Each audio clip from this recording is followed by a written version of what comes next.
a PhD student in philosophy at the Université du Québec à Montréal, and his presentation is entitled Active Inference, Mindshaping, and the Fanciest Sort of Intentionality. The floor is yours, Rémi. Thank you very much. Can everybody hear me correctly? Yeah, cool. Okay. So I'm Rémi Tison, a doctoral student at UQAM. And today I'll talk to you about linguistic meaning and how we should conceive linguistic meaning in the active inference framework. So the title of my presentation is Active Inference, Mindshaping, and the Fanciest Sort of Intentionality. And I think the title will become clearer with the presentation. Okay, so I'll start by explaining a particular approach to the problem of meaning, the problem of linguistic meaning. This approach takes meaning to depend on a particular kind of normative practices. And so I'll explain what that means, what is the normativity of meaning. And in the second part of the talk, I explain how we should, I think, understand social normativity in general in the framework of active inference. And finally, in the last section of the talk, I'll explain how we can get from this basic account of social normativity to an account of the specific kind of linguistic normativity which yields linguistic content or meaning. Okay, so a bit of context. In recent work with Pierre Poirier, which is one of the organizers of the event here, we've developed an ecological account of communication, which is based on the ecological inactive interpretation of the active inference framework, developed primarily by Brynberg, Rietveld, and Kiverstein, among others. According to this account of communication, communicative behavior is a behavior by which participants in a joint action will construct and restructure a shared field of affordances. So they will transform the patterns of salience of the affordances in their shared landscape of affordance. And this will allow them to configure the dynamics of their interaction so as to lead them to the local goals of the joint action they're engaged in together. So this basic account of cooperative communication was developed with the explicit aim of avoiding the notion of content. We believe that we have to understand what communication is without reliance on the notion of content. In traditional account of communication, communication is often defined as a process by which a sender has a certain mental representation with a content and will encode this content in a medium that it will then transmit to a receiver, which will then have access to this content. And so we wished to reject this this traditional account of communication and the notion of content that comes with it. But I believe that the notion of content nevertheless has an important role to play in the way we shape and regulate our linguistic interaction. And what I want to do today is explain what I think is this social role that the notion of content plays in our linguistic practices. That's what I will try to do here. Okay, so what do I mean when I talk about content or meaning? So these terms, I will use them interchangeably. So what is the type of content which I'm interested in this talk?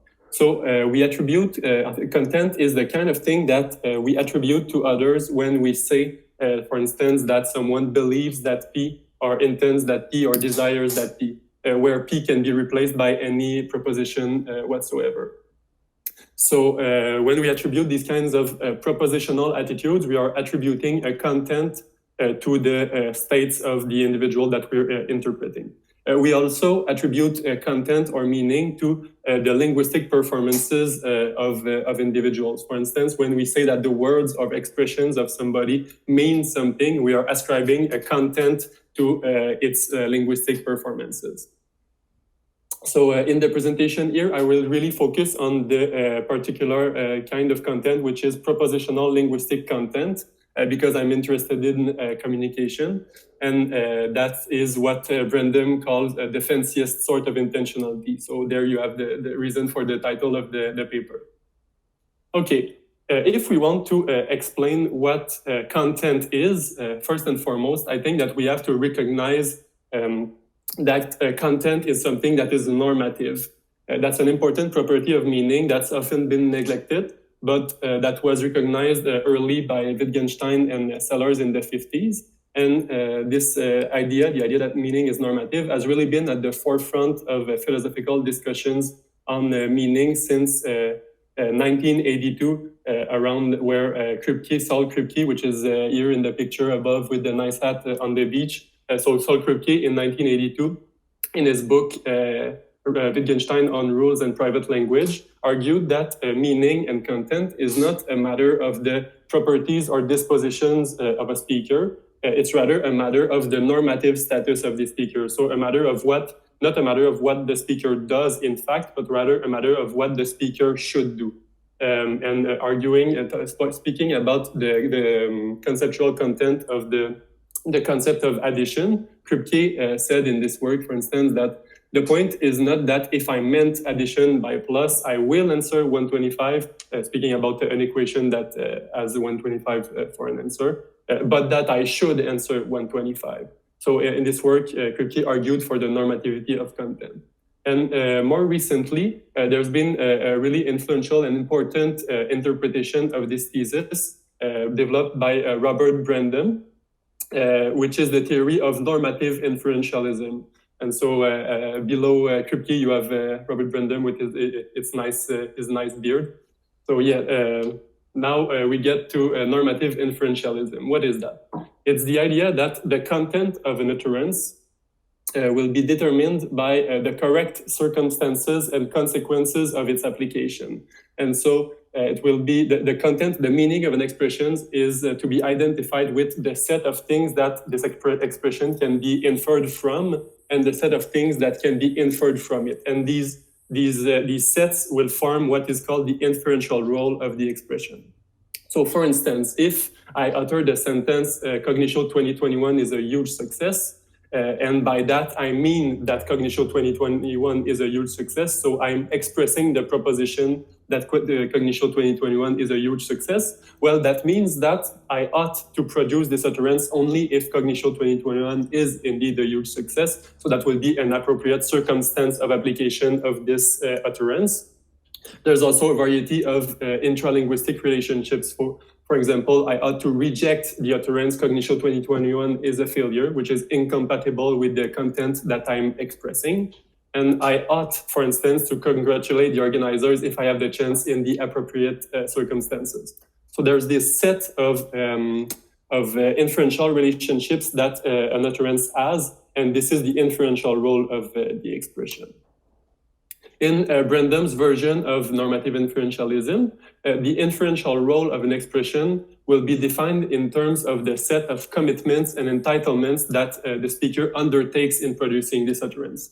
So there will be a set of things that the speaker is allowed to do, and a set of things that the speaker has to do or should do. And these commitments, these entitlements would form the inferential role, and so the meaning of the utterance that the speaker is producing.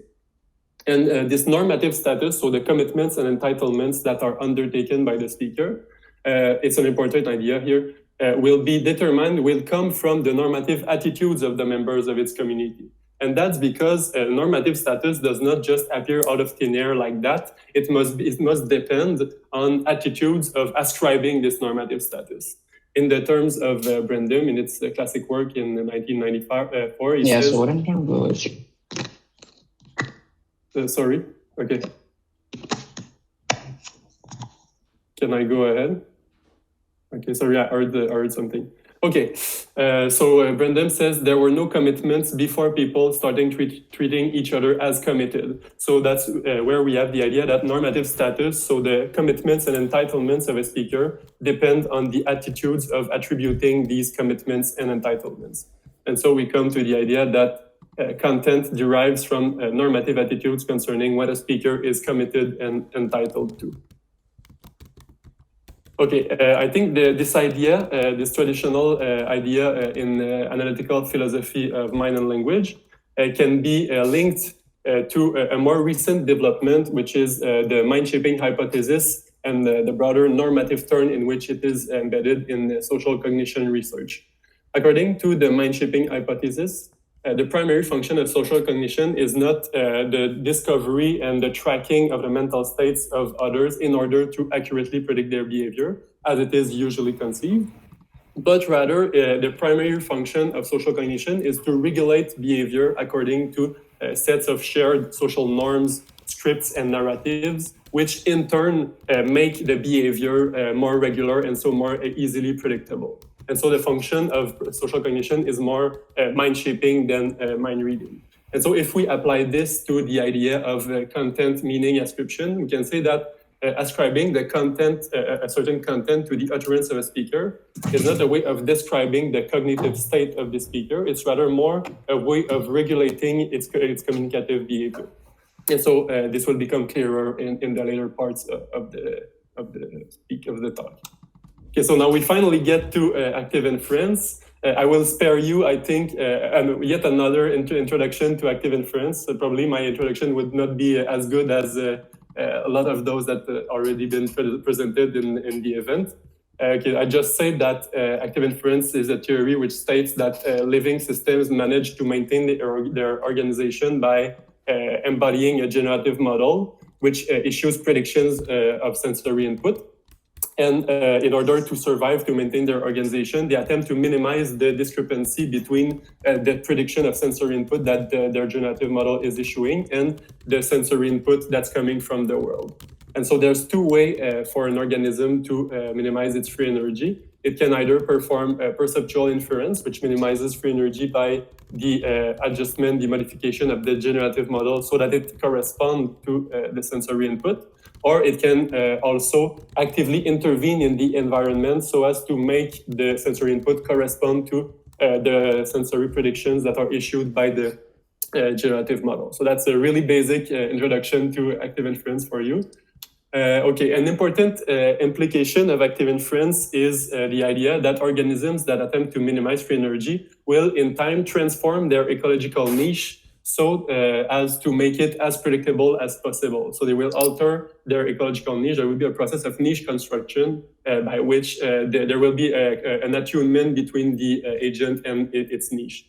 And so we can extrapolate this idea to cases where the organism is a social organism. And so its ecological niche is primarily a social niche. So it is importantly composed of the behavior of other organisms. And so this control, this niche construction will entail the control or the regulation of the behavior of others in the niche. And I think that gives us kind of the basic tools that we have to devise an understanding of social normativity in active inference.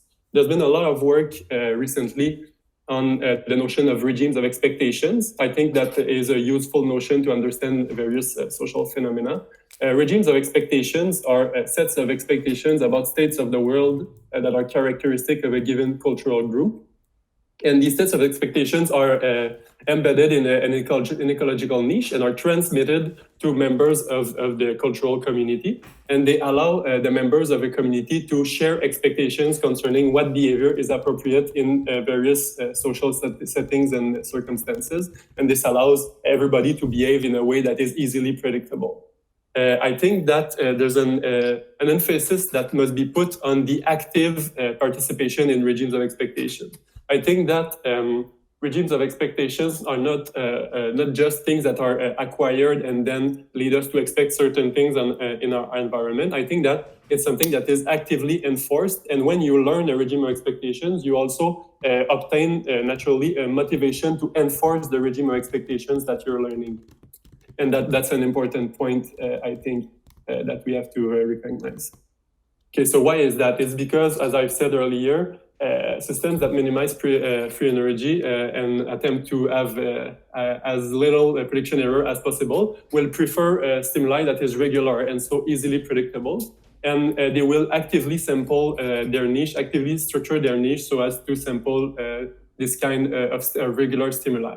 And so when we have social context, hyper-social context, for instance, human societies, when the niche is importantly composed of the behavior of others, well, this will lead to the generation of normative expectations concerning what others should do, and there will be normative attitudes and even eventually normative sanctions in order to make the behavior of other predictable. So there will be a mind shaping to make the behavior correspond to normative expectation.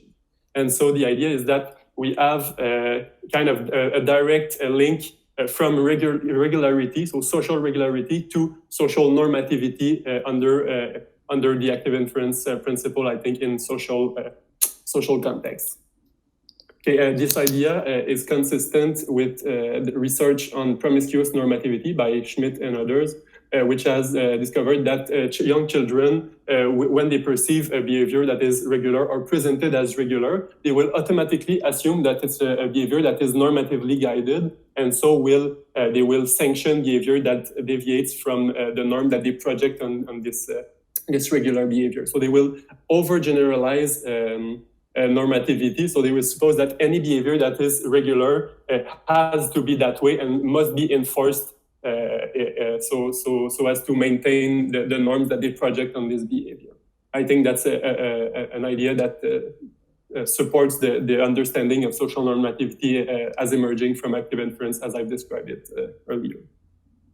There's an important point that must be recognized, I think, is that the regimes of expectations that constitute these basic normative practices must not be constituted themselves by contentful mental states. Often in research on normativity and social normativity, people try to explain the kind of normative attitudes that constitute normative practices in terms of contentful mental states.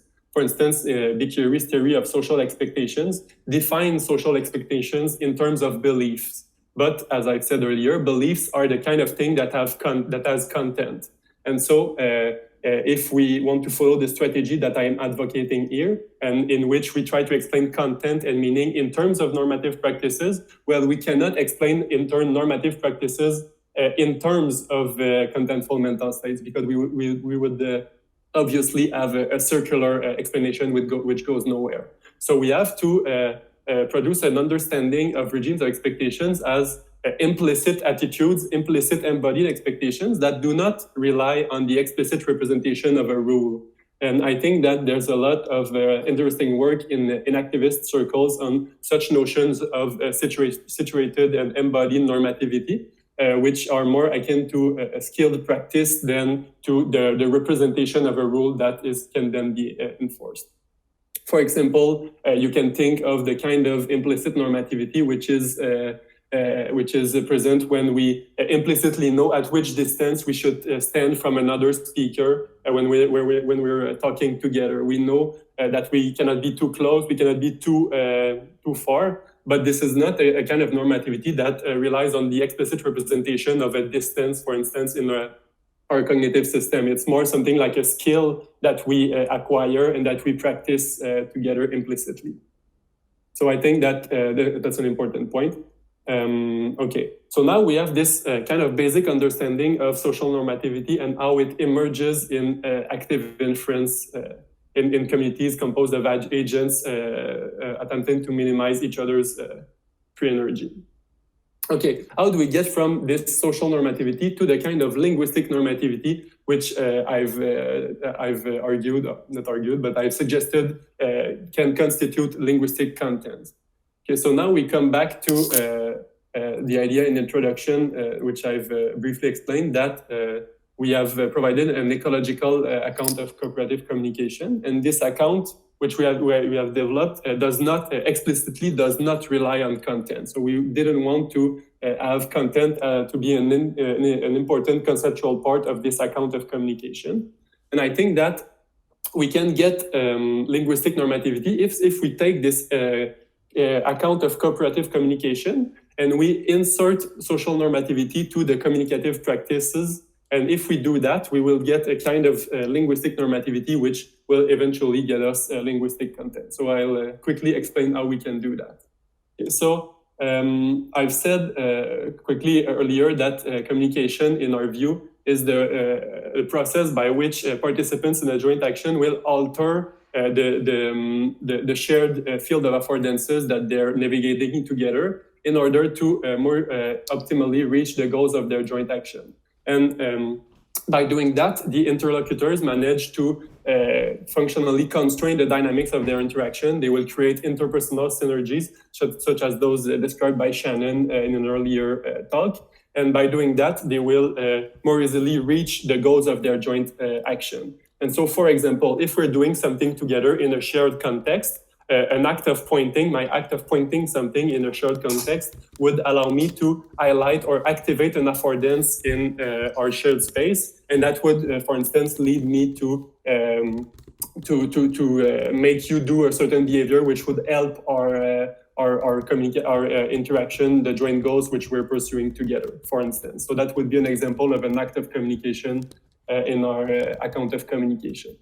Okay, so now we have this basic account of cooperative communication, which does not rely on the notion of content, and communities of agents which use these acts of communication to coordinate their behavior. Well, these communities, they will be comprised of agents that attempt to minimize their free energy, as I said in section 2, by making each other as predictable as possible. So there will be normative attitudes concerning the behavior of others so as to make others as predictable as possible. But because there are communicative practices in these communities, these normative attitudes will also eventually concern the communicative practices of this community. So there will be normative attitudes that emerge concerning the relations between the acts of communication that are used in this community. And what I want to show is that these normative attitudes will institute normative statuses of commitments and entitlements concerning the communicative behavior. And as stated in normative inferentialism, this gives us linguistic content. Okay, so we can define very summarily the notions of commitment and entitlement. For instance, a commitment is an agent will be committed to a behavior when there is a regime of expectation in its community, according to which not performing this behavior will generate prediction error. So the agent in this case is obligated, is committed to this behavior. And we can also define entitlement in a similar way, differently, obviously. So an agent will be entitled to a certain behavior when there's a regime of expectation in its community, according to which performing this behavior does not generate prediction error, and so this behavior is allowed for this agent. So we have these basic definitions of commitment and entitlement, and these kinds of normative statuses will emerge from the communicative practices in communicative communities. For instance, suppose that an act of communication A is regularly accompanied by an act of communication B. So there are sets of statistical relationships between the acts of communication that are used in the cooperative community. But as I said earlier, these statistical relationships will be abstracted by the generative models of the member of the community. But because the members of the community attempt to mind shape each other so as to be as regular as possible, they will not just learn the statistical regularity, but they will also actively enforce them on the communicative behavior of others. So they will form normative expectations concerning these relationships. So an agent who produces A, which is regularly accompanied by B and is expected in the regimes of expectations of its community, will thereby undertake a commitment to B. So an agent who produces A has also eventually to produce B. Otherwise, this agent will be open to social sanctions, for instance. And so by this kind of process, there will be sets of commitments and entitlements that will emerge from the normative attitudes concerning the behavior of the members of the the communicative community. And these sets of commitments and entitlements associated with particular acts of communication will constitute the inferential role, and so the meaning, the content of these acts of communication, according to normative inferentialism.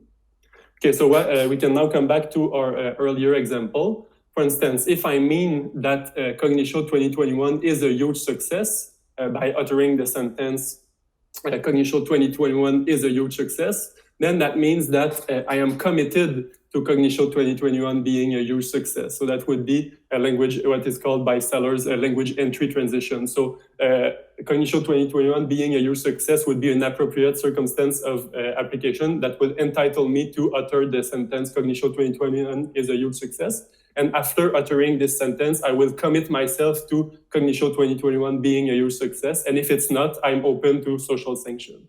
There will also be intralinguistic transitions, which are relationships between acts of communication. For instance, by meaning that Cognitio 2021 is a huge success, I'm closing the possibility for me to accept the sentence Cognitio 2021 is a failure, for instance, because there's a relationship of incompatibility between the two. So there will be sets of inferential relationships, relations of commitments and entitlements to certain kinds of utterances that are allowed or not allowed, depending on the normative expectations of my community. And there will be also practical commitments, so commitments to perform certain non-communicative behavior. For instance, by meaning that I'm committing myself to congratulate the organizers in the appropriate social context. If I have the chance, that's something that I'm committing myself to by meaning that Cognitio 2021 is a huge success. And so we arrive to the idea that the linguistic content of an utterance, for instance, Cognitio 2021 is a huge success, will be determined by the normative inferential role of this expression. So by the set of commitments and entitlements that I'm undertaking by producing this utterance. And these normative statuses, these commitments and entitlements will depend on the normative expectations of the members of my community who attempt to regulate my linguistic behavior so as to make it more predictable. Okay, so now we get to the conclusion. I've argued that I think active inference can show us how normative attitudes can emerge in communities in social context by saying that agents that attempt to minimize their free energy in social context will attempt to regulate each other's behavior so as to make it more regular and so more predictable. So there will be normative attitudes that emerge in social context naturally from the active inference perspective. But if we have a community where there are cooperative communicative practices already developed, such as suggested by our ecological account of communication, well, there will be normative expectations concerning the communicative behavior of the members of the community. And these normative expectations will institute normative statuses concerning what a speaker is committed and entitled to. So what are the kind of linguistic moves that are allowed and not allowed for a given speaker? And the idea is that according to normative inferentialism, these normative statuses, so these commitments, these entitlements that we undertake by our linguistic behavior, just are what is the linguistic meaning of our expressions is. So we have to identify the normative statuses with the meaning of the expression that we're using. And so finally, what I've tried to show is that if we have the active inference framework and the account of social normativity that I think we can derive from it, if we combine this with an account of cooperative communication, such as the one developed by Pierre Poirier and me in our ecological account, then if we do that, we can have the basic tools to account for what Brendan calls the fanciest sort of intentionality. Okay, so that's my talk. Thank you very much for listening to me, and I hope that you will have a lot of questions and commentaries so that we can discuss. Thank you. Thank you so much, Rémi. Marco? Thank you. I'm glad you asked for lots of questions and commentary because partly because I'm not a philosopher, so I find it very difficult to follow, but also I have some general questions, which I would love to hear from Mo and others. But so first of all, I think it's important to know that beliefs, as in this literature, Ferencius, etc., it's not necessarily content, right? It's the most general deflationary notion of beliefs. So it doesn't really stand in tension when you made a point about that these beliefs about social norms aren't contentful. They are already not contentful, right? Also, I have some issues with the discrete, strict nature of normativity, like odds or odd not, right? And I think that is something that is just strictly incompatible with active inference. And I think one thing that might be useful is just to see normativity as a kind of fitness landscape to the degree to which it is shaped by socially relevant factors. And I think there you can have a more relaxed but still non-trivial notion of normativity that connects language and social practice, because then communication as such becomes a way to shape your own and each other's landscapes with respect to social weight or normativity or fitness. So one other thing that I would love to hear from you and others is it connects to the whole problem with odd and odd not, is room for openness. Because social normativity is that you should do this, should do that. I think that is just not ecologically realistic given the actual nature of social interaction, right? And I think we should take into account a certain expectation of where is there a freedom from these social norms, right? Because when you have this belief that literally every single aspect of your behavior should be subject to these evaluation of social normativity, I think that's just undoable, and that's what creates anxiety and an experience of oppression. And so rather, we should also consider, it's kind of interesting to connect it to Shannon, because the kind of notion of improvisation, where behavior is not simply to enforce or predict these social norms, but it's actually also an exploration. So when one behaves in any form or way, what is the experience of that behavior as perceived?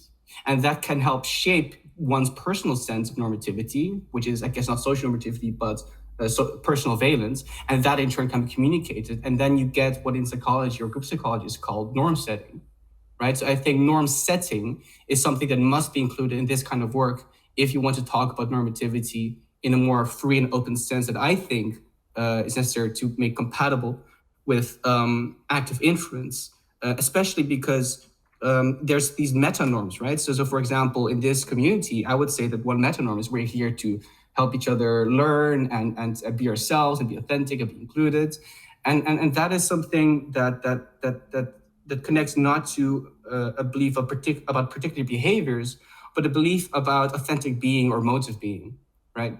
And I think that is why communication should be seen as not normative in itself, but acting upon the normativity as such. And finally, again, because you want a lot of things, and I will give time for other people as well. Luckily, it's the last talk.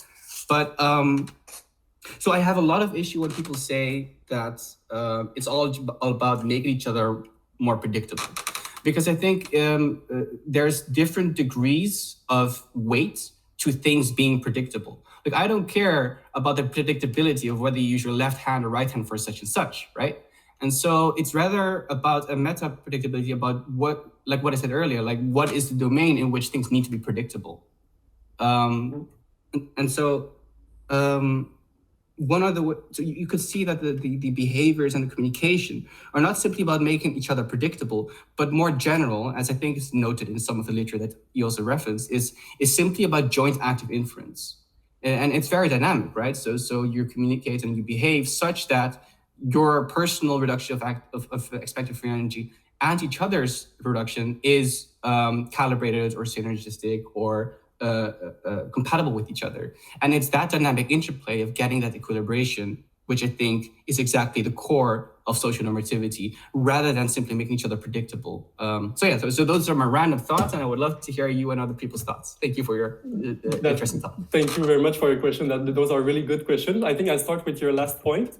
So you said that communicative interaction is more about, for instance, coordinating interaction, joint activity than normativity itself. And I could not agree more. I think that communication, first and foremost, is for coordinating joint activity. But I think that there's a layer of normativity that comes over that and that regulates this linguistic behavior. And you said some behavior will be relevant to normatively constrain it, and some not. For instance, using your left or right and there's not a important norm relevant to that. And even with that, it's not clear, because there's clearly a norm to use more your right hand in traditional societies. But yeah, I think that linguistic behavior is the kind of thing that is really useful to regulate normatively, because it allows really a better coordination in the joint action that we're performing. If we know what some people are committed to, what we can expect from this person, it more really easily allow the coordination, I think, in the interaction. But okay, so that's the last point. For your first point, vis-a-vis the notion of belief, I think you're right that beliefs in active inference must not be interpreted as being psychologically contentful, and I agree. And I think that would be a mistake to think that active inference entails the kind of content that is, for instance, the content of our psychological states. And that's exactly what I'm trying to say, is that beliefs are not the kind of beliefs that correspond to our folk psychological concepts of beliefs, intentions, and such. And so that's really, I'm really with you on that. And I think that the beliefs, the psychological contentful beliefs, such as the propositional attitudes, emerge from the normative practices that I've tried to describe in this paper. And the last point, I think that you made, which was in the middle of your intervention, was a really good point. Was the notion that there's an appearance of really discreteness in the account of normativity that I'm giving, which does not seem to be compatible with active inference. I think that you're right, and that's something I'm kind of struggling with, because what I'm trying to do is to connect literatures which are not easily, which do not easily talk to each other. So there's the traditional literature on linguistic normativity in philosophy of language, which I'm trying to translate in active inference terms, and that's not really easy to do. So I think that the appearance of discreteness is really an artifact of the philosophical literature. Exactly. And that I must do a better work of translating it in continuous terms of active inference. So that's a great point. That's something I'm working on. But that's not a property of how I conceive of normativity. That's more of a property of the way the questions are framed in the philosophical discussion. And I think I must do a better work of transcribing it in a way that is more discrete, non-discrete, as you said. So that was a great point, I think. But to be normative here, to even say that you want to translate the discreteness, isn't that also a thing that should be normatively evaluated? Like if you let me question is, do you agree with the discrete nature as it is in the traditional philosophical literature? Because if you do not agree, why would you translate it as such? Because according to that slide, which I find a bit difficult to understand, but it implies that if you would translate it, you must be committed to the truth of that translation. Yeah, I think that there are really important insights in the philosophical literature on meaning, which are not understood or recognized in the literature in the active inference literature, and that's what I'm trying to do. I'm trying to build kind of a bridge to recognize these kinds of insights, and that's the idea I'm going for. And I think that I could do a better job of translating these theses on the normativity of meaning in ways that are more compatible with the spirit of the active inference framework, maybe. Okay. Well, this is interesting. Thank you very much for engaging with me. Thank you.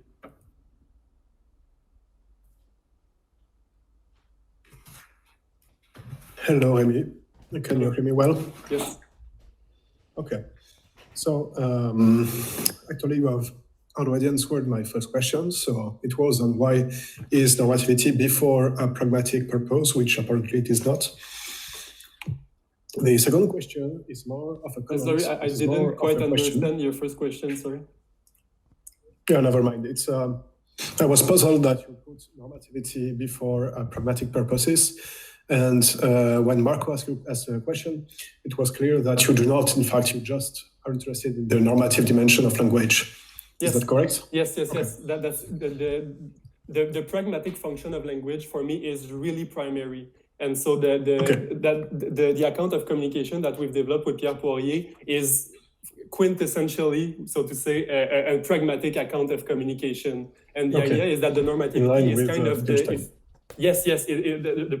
the normative dimension is kind of something that adds up on the top of this pragmatic practices. Yeah. So now is the second question. Do you think that normativity exists in virtue of structural constraints in the social-cultural field to the agent's activity that are norms that will be causally efficient? Or do you think that only specific agents' expectation and the way they're organized with regard to each other is causally efficient? Mm-hmm. Yeah, that's like, a good question. Do you do holism, or do you do individually complex methodological individualism? If you know. Yeah, that's like the question. Does the norm are individually instantiated in the individual, or is it something more like distributed on the community? That's your question, right? Yeah. Yeah. Okay. I'm not sure. Can you rephrase? Your question is: are the norms individually instantiated in the individuals, or is it something more that supervenes on a community and cannot be reduced to individual psychological states of the members of the community? Is that your question? I'm not sure I understand the term supervene as you do, so I will rephrase. The question is, do norms exist as causally efficient things? I think norms, yeah, that's a good question. But I think norms, I'm not really, I don't have a set position on like the ontology of social facts and that kind of thing. So can we say that norms exist, emerge, and do not, how do they relate to the individual attitudes of the members of a community? I'm not exactly sure what position I want to take on this. And I think that what is causally efficient is the expectations of the members of a community, and these expectations, as has been described by Maxwell and others, can be conceived as distributed in the environment, in the structure of the ecological niche. So I don't think that we have to say that they depend, for instance, on the individual attitudes of individual members. So they can be in a way distributed, but I'm not exactly sure on how I want to describe the ontological status of these distributed expectations. But I don't know if that answers to your question. Well, that does not, but that's clear that you do not, so it's good. Sorry. No, it's good that you explain what are your commitments, even if there are none in the specific case. So I don't think anyone else will ask a question, so I will just point out a special case, which is the case of laws, where you have kind of a book in which the normativity is written, and you have to refer to the book wherever you are. And this would be a case where that kind of commits you to a holist understanding. And I'm not sure how other kinds of norms would stand in this holistic versus individualistic. I'm not quite sure to understand. Can you rephrase your question? Sorry, again. If you have a book that says what the norms are, and you have to refer to the book, and you have to follow the rules that are in the book, then with regard to a given set of norms, structure, and linguistic expectations that define that, in which the book is embedded, this book is specifically causally efficient. So if you look at the big religions, like monotheistic religions, or all of the book religions actually, or even any policy that is not religious but has a clear state of laws that are state enacted and that are enacted in virtue of all of the jurists and military people and whoever enforce norms, reading the fucking book and trying to apply it. Then you have a causal power that is embedded in the specific internal structure of the book. And then you have holism. You are committed to consider the book a causally efficient thing. In all of the other case, I don't know. Okay. This is what I meant to say. Okay. But norms can be causal. If you say that norms are embedded in normative expectations, and that, for instance, a norm can lead to the sanction of somebody that deviates from the norm, and that leads to the person learning to follow the norm. In that way, the norm is causally efficacious. If we say that the norm depends on the normative expectations, which leads to the enforcement of a behavior. So would that count as something that you would call causally efficacious? So everyone agrees on the fact that collective behavior supervenes on individual behavior. This is not an issue. The question is, can we accept collective level of causation, holism, to be self-standing explanations? What I'm pointing out is that in the specific case where you have a book that says what is normatively accepted, then you have this that is verified, because any change in the properties of the book itself, notwithstanding whoever reads it, will have consequences where if you have, I don't know, more informal patriarchal norms, you have to change individual agents' mental states to affect how the norm is enacted. I would still commit to a holistic understanding in the second case, but it's contentious. In the first case, it cannot meaningfully be. I hope no one was willing to ask a question, because I've been a while at it. I think there's nobody behind you, so that's okay, I think. Okay. Thank you for your question. I don't know that I have a definite position on this issue. I'm not sure that I don't at the moment have a knockdown argument against or for either of these positions. So I think either of those would be okay for me. Maybe that's an answer.